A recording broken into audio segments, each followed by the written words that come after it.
The SUP really, kind of relied very heavily on this idea that there was just like this fundamental truth, and that there can't be any, like, Saskatchewan is this place. It is static and fixed in time. There can't be Right. any evolution of social or political or economic life.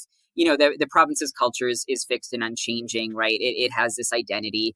They really leaned on that kind of stuff. They've been very outspoken about like preserving these historical legacies and things like that. They kind of had a bit of a rejection of modernism.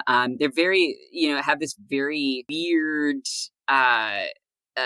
conception of like thinking that, like, I do think, I mean, they said that we should examine ethical and health implications of technology, which I think is true, right? Yeah. Like, I agree. I think we spend much too little time thinking about that.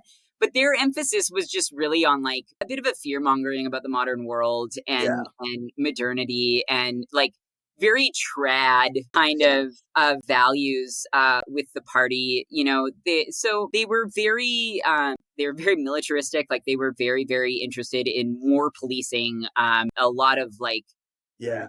crime and punishment imagery, those kinds of things. So like they did lean really hard on that, and they did well, right? Like they did, considering that it was their first election, Right. considering that Nadine Wilson had kind of like a very embarrassing 4 years prior, just with like getting kicked out of the party and assaulting her grandmother or her stepmother, and just like a real fall from grace. And the party did still do like fairly well. Like, Wilson, like she lost her seat, but still had like a strong turnout across the province, and a stronger turnout than the Buffalo Party or the Green Party or Right. the Saskatchewan Progress Party.